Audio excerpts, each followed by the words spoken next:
Tenemos a un hombre de 28 años, sin antecedentes médicos, quien es traído a urgencias por la policía por un comportamiento extremadamente agresivo. Según testigos, consumió una píldora azul en una fiesta. Le tomamos signos vitales, lo vemos hipertenso, 180/95, taquicárdico, 132, frecuencia respiratoria de 28, temperatura de 40,3, saturando al 98%. Lo exploramos y lo encontramos sudoroso, con midriasis, agitación psicomotriz intensa y un discurso incoherente. Auscultamos abdomen, ruidos intestinales incrementados, se requiere sedación urgente y colocación en baño de hielo. Tomamos un electro sin alteraciones y unos laboratorios con glucosa de 110, un sodio de 138, creatinina de 1,1 y una seca de 780. Así que en este caso, ¿cuál sería el mecanismo fisiopatológico principal de este cuadro clínico? Les- mm, Listo, ya pueden contestar.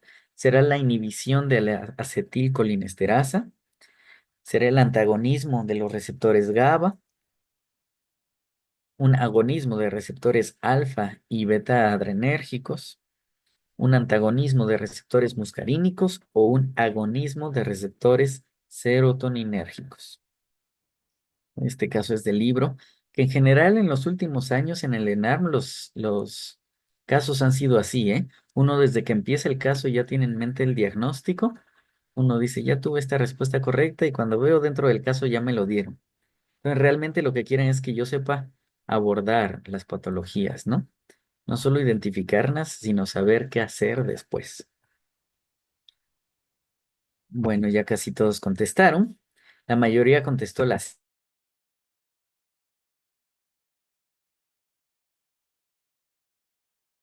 Y veamos cómo, en este caso, pues los síntomas son muy claros, ¿no? Esa activación, estimulación de los receptores adrenérgicos alfa, beta.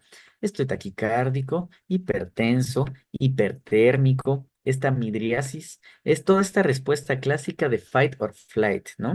De la midriasis yo me acuerdo, pues necesito abrir para obtener más luz, ¿no? En una escapada, por ejemplo, entonces hago midriasis al contrario de la miosis y una agitación psicomotriz. El abordaje de estos pacientes agresivos en urgencias, pues es todo un tema, ¿no? En general vamos a ver que solemos tildarlos de psiquiátricos, pero vamos a ver que tienen alta mortalidad, justo porque pasamos desapercibidos a veces algunas respuestas sí fisiológicas que decimos, pues es únicamente porque está agitado, pero más bien hay algo de base. ¿Cuál sería el hallazgo clínico más útil para diferenciar este toxíndrome del toxíndrome anticolinérgico? Que sí podrían compartir algunas características. Y faltan 8 personas de contestar todavía. Ya, dimos el minuto. Bueno, pues vean los resultados. La mayoría se fue por am, midriasis bilateral. En segundo lugar fueron ruidos intestinales aumentados, que en efecto los ruidos intestinales son algo que sí nos puede hacer diferenciar.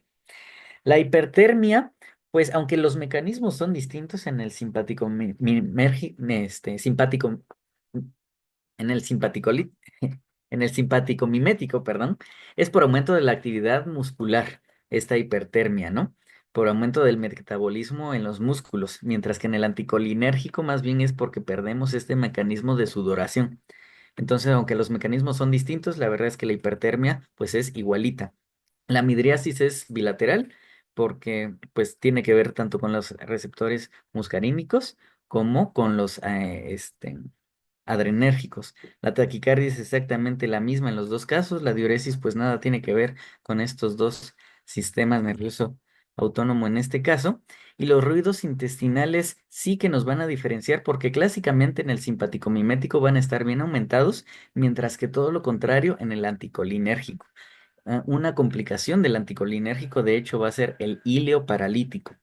Entonces, la motilidad gastrointestinal nos va a ayudar bastante a diferenciarlos. Y vamos con la tercera pregunta. ¿Cuál es el tratamiento de primera línea para controlar la agitación? Ya les di la respuesta. En este paciente.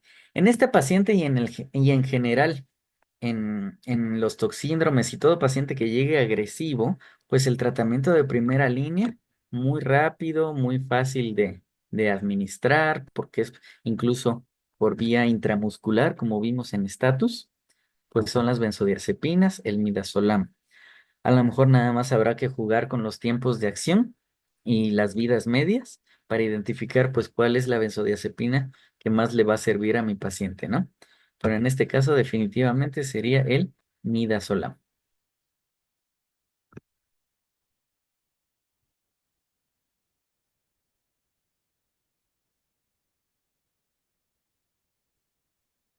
Así que vamos a ver ahora cuestiones sobre el síndrome, algunos toxíndromes. Hoy vamos a ver dos de ellos. Yo creo que de los más preguntados, el simpático mimético. Y ahorita vemos cuál es el otro.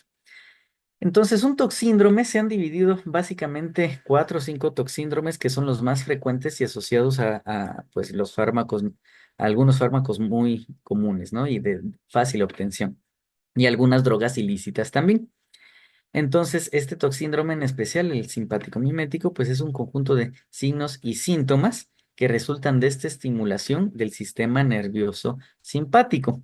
Usualmente está asociado a una sobredosis de sustancias, sin embargo, hay algunos pacientes que, por sus características, tienen mayor susceptibilidad a estos fármacos.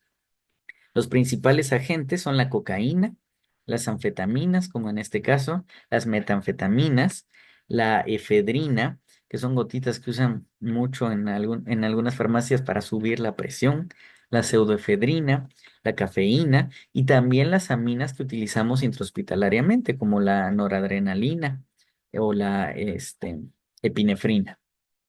En general, las presentaciones son muy agudas, muy rápido en cuestión de minutos y requieren una identificación rápida porque sobre todo en pacientes con comorbilidades, pues sí nos puede llevar a la muerte. No existe un antídoto como tal para este toxíndrome más que el manejo de soporte. La fisiopatología y presentación clínica actúan, acuérdense, sobre los dos receptores, ¿no? Alfa y beta adrenérgico. Y si acaso a veces hay algunas sutilezas para detectar el agente, de acuerdo a si es más agonista de alfa 1 que de alfa 2 o beta 1 de beta 2, ¿no? Esto incrementa en general la liberación de los transmisores como la noradrenalina y la dopamina de forma sistémica y entonces pues va a generar hipertensión, taquicardia, taquipnea, hipertermia, midriasis, diaforesis, ansiedad, ¿no? La típica respuesta de fight or flight. Incluso en casos graves pues hasta psicosis, ¿no? Es decir, alucinaciones. Puede generar también por estos pequeños espasmos musculares que se generan la hipertermia y en casos graves rabdomiolisis, ¿no? Con su consecuente riesgo de lesión renal aguda. A veces puede confundirse con un síndrome serotoninérgico o también con datos de abstinencia alcohólica, para el cual pues la historia clínica va a ser clave. El diagnóstico es totalmente clínico, tenemos que tener el antecedente exposicional y los datos con los que lo encontramos. En general, repito, la hipertermia es algo característico, piel caliente y sudorosa, al contrario del anticolinérgico, que es piel seca, ¿no? Piel caliente, pero seca en el anticolinérgico, sudorosa en el simpático mimético. Pupilas midriasis, pero pues totalmente reactivas. Siempre hay que evaluar todos los laboratorios, la batería de laboratorios generales, ¿no? Una glucemia capilar, electrolitos, para ver si nos ayuda a determinar la sustancia que consumió, una gasometría, seguramente, y la temperatura central. En el electrocardiograma va a ser importante sobre todo para detectar algunas taquiarritmias y ver si nuestro paciente requiere manejo adicional. Y también algunos signos de isquemia secundaria. Hay algunos de estos fármacos, por ejemplo la cocaína, que pues también se asocian a una vasoconstricción mucho más intensa y aguda que puede generar, por ejemplo, epistaxis o isquemia pues miocárdica, ¿no? La adrenalina, por ejemplo, pues también genera mucha, la noradrenalina en pacientes críticos, pues mucha vasoconstricción periférica con necrosis incluso de los dedos, ¿no? Entonces, todas estas cosas nos van a orientar a veces a la sustancia consumida. Y la gasometría a orientar a acidosis láctica también por esta hiperactividad metabólica, sobre todo a nivel muscular. ¿Cuál va a ser nuestro manejo inicial? Pues en general también las benzodiazepinas, midazolam, lorazepam, o dependiendo del caso, pues también aquí sí podemos optar por las orales. ¿Para qué? Para controlar los síntomas, ¿no? Dar el soporte, la agitación y reducir un poquito la estimulación simpática. A pesar de que pudiera parecer lógico, hay que evitar los beta bloqueadores, sobre todo los no selectivos, porque pueden empeorar la hipertensión. Vamos a bloquear nada más a los beta, pero vamos a dejar sin oposición a los alfa, y esto puede generar una respuesta paradójica que puede salir peor. El enfriamiento físico va a ser fundamental si hay hipertermia. No es fiebre, el paracetamol pues prácticamente no tiene cabida aquí, es más bien por estos espasmos musculares. Por eso los medios son físicos. Y la monitorización continua, un acceso venoso central si se prevén complicaciones, monitorización continua.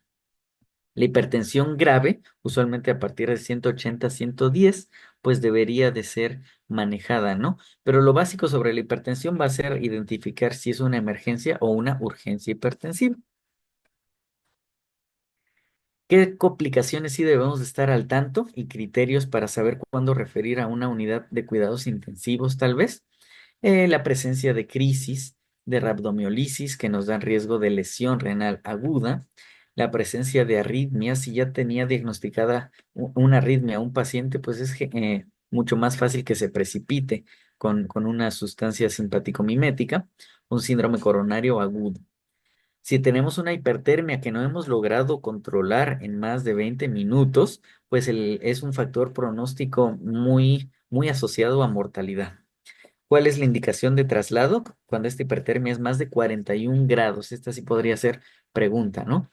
Falla multiorgánica, deterioro neurológico o hipertermia mayor a 41 grados Celsius. La agitación extrema o un estado mental alterado, pues obliga a que no pensemos nada más en el puro efecto simpático mimético, ¿no? Sino a lo mejor en alguna complicación, pues derivada de esta situación, un traumatismo, un sangrado o pues también datos de isquemia, ¿no? Todo esto pues con el objetivo de identificarlo rápido. No sé si tengan alguna duda de este TOC síndrome.